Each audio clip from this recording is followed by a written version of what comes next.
disagreements. Do you think that Jake's gotten better as a boxer? Yeah, there's no doubt about it. And listen, what Jake Paul has accomplished is he's fighting old guys. Disagreements. Do you think that Jake's gotten better as a boxer? Yeah, there's no doubt about it. And listen, what Jake Paul has accomplished is he's fighting old guys. Dana White has just confirmed the seemingly impossible fight between Jake Paul and Conor McGregor. Honestly, this announcement has left fans and fighters scratching their heads. How did a YouTuber turned fighter get the chance to face off with some of the biggest names in boxing, especially against veterans who haven't stepped into the ring in years? That he'll never do that, though he knows way one, he's under contract, and two, he's not his own boss, and two, he won't do it. He knows better. He might say, and it's funny to say, like, yo, Conor McGregor is scared of Jake Paul, will never box him, but well, that's the ironic reality of the fight game of Paul. Jake Paul's rise isn't just about skill, it's about making money. And that's exactly what Dana White has been saying all along. It's all about the spectacle, the drama, and the payday, and here we are staring at what feels more like a circus show than a legitimate fight. Okay, so it's just like another little world, isn't it? So I'm open for it. Jake Paul versus Conor McGregor. It's a sentence that would have sounded like some fevered dream a couple of years ago and is now a real-world headline. Dana White himself confirmed it. Jake Paul, Conor McGregor. Is that fight happening, or what?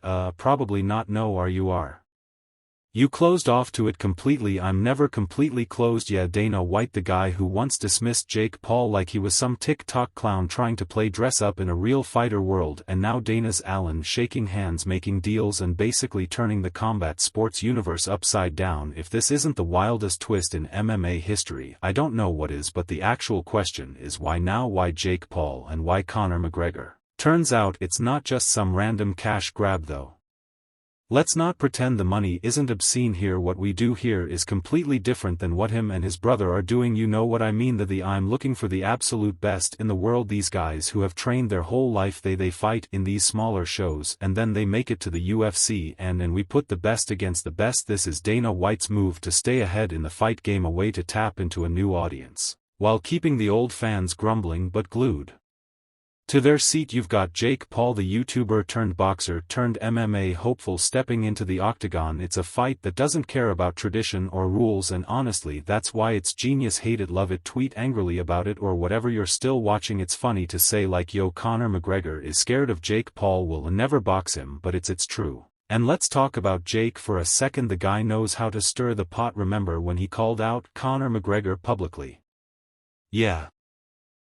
No weight class, straight MMA, and he did that tonight, but at the same time you can't lose sight of the fact that man 58, but I'm not disappointed about it, because it's a 58-year-old man that got whipped himself in that kind of shape to come here and at least stand in front of this dude, especially when you're a guy who just bulked up to fight Mike Tyson. Mike Tyson is the literal icon of punching people into oblivion. Even if he's 58, Jake beat him and now thinks he's ready for the Irish tornado that is Conor McGregor, so he has a big name in the UK. The Pauls that El Hing fight is just a strange one to me. I hope to takes his nose off. I'm sure at some stage, we'll go through all of these guys. Now, Conor didn't exactly take this line down. The guy practically invented trash talk as a modern art form. He fired back with, and I quote, Jake Paul is the biggest pissbag I've ever seen in my life. Jake didn't back down, not even close. He kept trolling, tweeting, dropping videos, and turning up the volume until the noise got too loud to ignore, and guess what? It worked. This isn't just a fight anymore, it's a spectacle, the kind of thing you tell your friends about whether they watch MMA or not. It's funny to say, like, yo, Conor McGregor is scared of Jake Paul, will never box him, but it's truth. And look at him go toe-to-toe with Nate Diaz, who was, and the timing Jake chose is classic. Jake Paul isn't just riding high on confidence after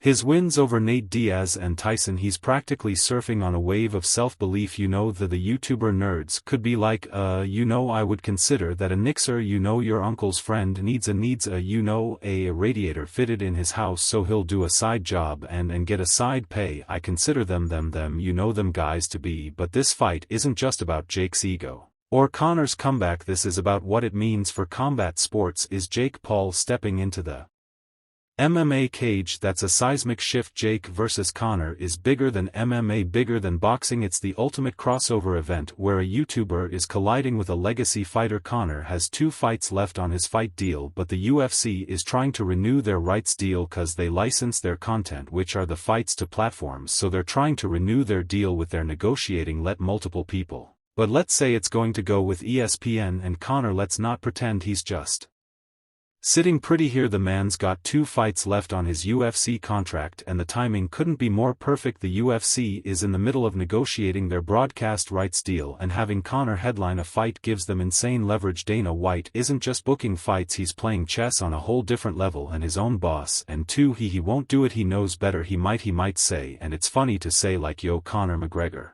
is scared of Jake Paul, will never box him, but it's the truth. So here we are watching Jake Paul tweet his way into a fight no one thought was possible, and Conor McGregor, the king of comebacks, gearing up for what might be the most bizarre talked about clash in fight history. Is it about respect? No. Is it about legacy? Maybe. For Conor, is it about money? But more than anything, it's about 2 worlds colliding in the loudest and most chaotic way possible. Deal and get him the most amount of money. A part of that negotiation is, hey, we have Conor McGregor for 2 more fights, but if he were to fight now, that wouldn't be a part of the negotiation. Conor McGregor's contract situation is a drama that is so juicy that it could outdo any soap opera. The man hasn't set foot in the octagon in 2 years and counting. The real reason UFC's ironclad contract clauses company be like, oh yeah, well, you only have Conor for 1 fight, so that's why Conor is not fighting right now. And this is what they do to the fighters, is if you sign the contract that you didn't sign, if you win, then you're like locked in for 3 more fights or something like that. And there's each contract is different, but you basically don't want to win, because then you're locked in for McGregor. The UFC basically owns him until he fulfills his contractual obligations. The UFC is knee-deep in renegotiating their broadcast rights deal, and having a name like Conor McGregor in the mix gives Dana White all the leverage in the world. The man's no fool. He's been vocal about feeling owned and operated by the UFC. He's even hinted at the idea of legal battles if he doesn't get the fights he actually wants. But this fight with Jake Paul, it might just be Dana's masterstroke to get what the UFC needs and what Conor wants: a lucrative fight to make everyone happy. He shouldn't even be fighting Conor McGregor. These guys are, he's huge, his brother's huge. I mean, what with your brother 61, yeah, 210, Conor McGregor's 145, 155 pounds. Oh, he fights that low. I thought he fights like once. He's looking a bit thick now. He's looking a bit. Conor hasn't fought since July 2021 when he shattered his leg in that fight against Dustin Poirier. That's a long layoff, and in the fight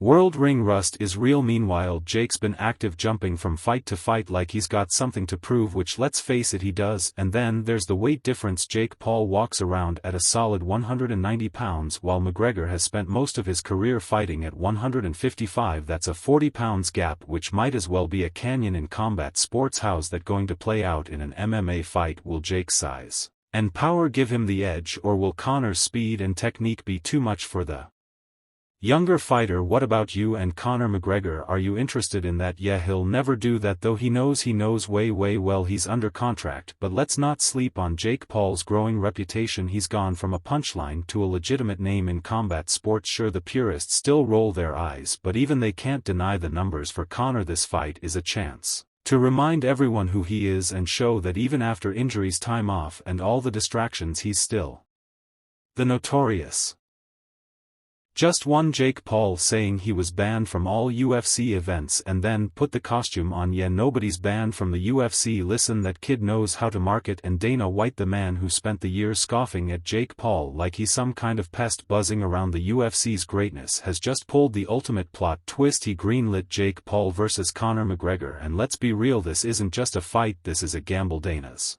rolling the dice like his entire Las Vegas empire depends on it. Jake Paul have had your disagreements. Do you think that Jake's gotten better as a boxer? Yeah, there's no doubt about it. And listen, what Jake Paul has accomplished is he's fighting old guys. Yes, he's fighting, all he fights are old guys, and whatever